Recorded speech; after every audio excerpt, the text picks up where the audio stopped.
Welcome students. आज मैं आपके सामने जो टॉपिक डिस्कस करने जा रहा हूँ उसका शीर्षक है स्ट्रेस या तनाव।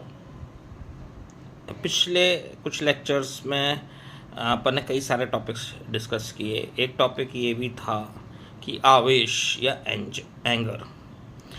एक्चुअली आवेश में और तनाव में थोड़ा अंतर है। आवेश मतलब गुस्सा और तनाव जो है मतलब वो स्ट्रेस है ना। आवेश को हम एंगर भी कह सकते हैं। तो जब गुस्सा होता है हमारे पास तो हम कहीं ना कहीं हमारी शक्ति प्रदर्शन शो करने लगते हैं। जैसे मतलब मान लीजिए टीचर ने बच्चों को कहा कि होमवर्क करके लाना, बच्चे ने नहीं किया या बच्चों ने नहीं किया तो टीचर को गुस्सा आ जाता है, वो पनिशमेंट देने लगता है ना। वहाँ वो अपना ताकत का प्रदर्शन कर रहा है, शक्ति का प्रदर्शन कर रहा है। अब मान लीजिए बच्चों से फीडबैक लिया गया। अब फीडबैक बच्चों ने ख़राब भर दिया टीचर का, है ना। अब टीचर को ये बताया गया कि भाई आपका फीडबैक अच्छा नहीं आया है, तो टीचर उस केस में क्या आता है, स्ट्रेस में आ जाता है, तनाव में आ जाता है कि यार बच्चे मुझे लाइक क्यों नहीं कर रहे हैं, क्यों पसंद नहीं कर रहे।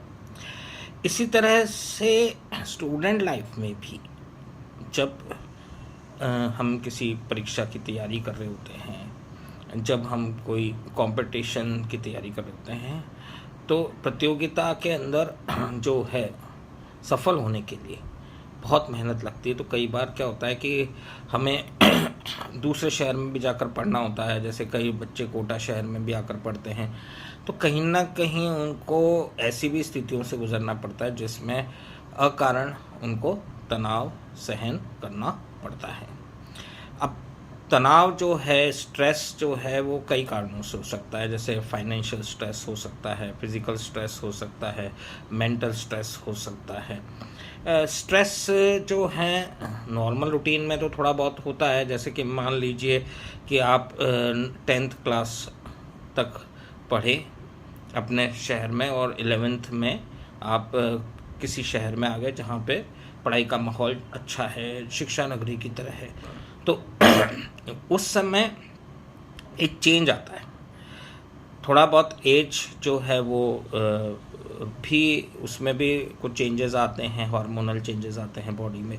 और उस टाइम पे जो है आप पे एकदम जिम्मेदारी भी आ जाती है कि भाई आपको पहले तो स्ट्रीम कौन सी लेनी है ये चूज़ करना पड़ता है। मान लीजिए आपने साइंस मैथ्स चूज़ कर ली, अब आप एकदम से जो है हॉस्टल्स में आ गए या पेइंग गेस्ट के रूप में आ गए, तो आप जो है आपका स्कूल भी कई बार चेंज हो जाता है।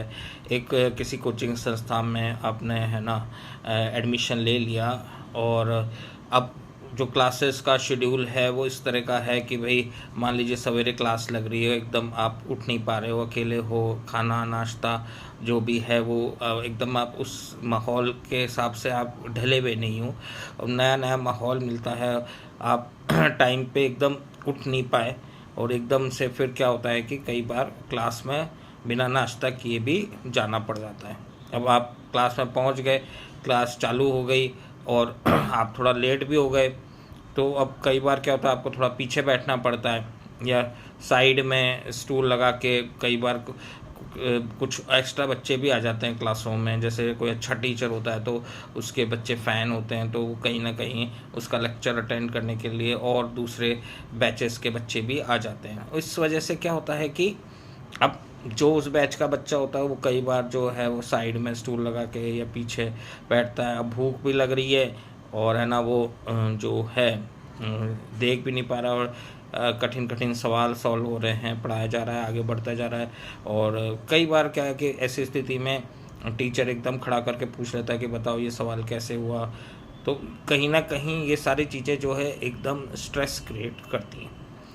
अगर कुछ बच्चे क्या होता है कि इसका एक ऐसा सॉल्यूशन निकालते हैं कि क्लास में जाना बंद कर देते हैं।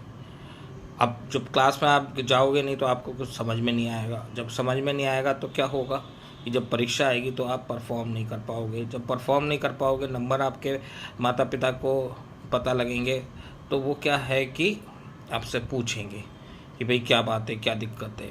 फिर अब आप क्या करोगे, शुरुआत में तो कुछ टालम टोलम कारण बता दोगे, तो माँ बाप भी ठीक है समझ जाएंगे कि भाई ठीक है, कुछ ऐसी बात हो गई, परेशानी हो गई, अब बच्चा नया नया कोटा में आया, ये है। पर क्या होता है कि एक बार आपका लिंक छूट गया पढ़ाई का, तो फिर आप क्या है कि आप आलसी हो जाते हो, लेज़ी हो जाते हो। फिर आपको लगता है कि हाँ यार ठीक है, मैं कोई बहाना बना दूंगा और क्लास में नहीं भी जाऊंगा, घर पे पढ़ लूँगा, है ना। फिर धीरे धीरे क्या होता है, अकेले पढ़ने में समझ में भी नहीं आने लगता है। अब ऐसे 2-3 महीने निकल जाते हैं, फिर नया टेस्ट आ जाता है, उसका रिज़ल्ट आता है, फिर पेरेंट्स पूछते हैं।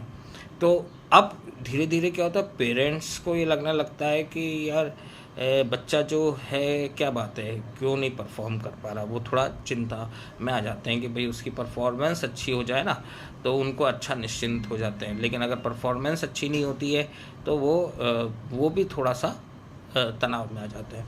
अब वो कई बार क्या होता है कि बच्चा अपनी प्रॉब्लम को बताना भी चाहता है, लेकिन पेरेंट्स को ऐसा लगता है कि भाई तेरे को ही प्रॉब्लम है क्या, सारी दुनिया पढ़ रही है ना, तो तेरे को ही क्यों प्रॉब्लम आ रही है, तेरे को ही क्यों समझ में नहीं आ रहा है, तू ही क्यों नहीं कर पा रहा है। अब ये बात जो है एक्चुअली क्या है कि ये और बच्चों के साथ भी होती है, पर हर बच्चा अपने पेरेंट्स को बताएगा ना, वो भाई आपको क्यों बताएगा। तो कई बार क्या होता है, पेरेंट्स थोड़ा सा उसको कंट्रोल करने के लिए, मतलब उसको ये कहते हैं कि भाई एडजस्ट कर, थोड़ा सिस्टम में ढल, ये। तो वो एक्चुअली क्या होता है कि अगर बच्चा जो है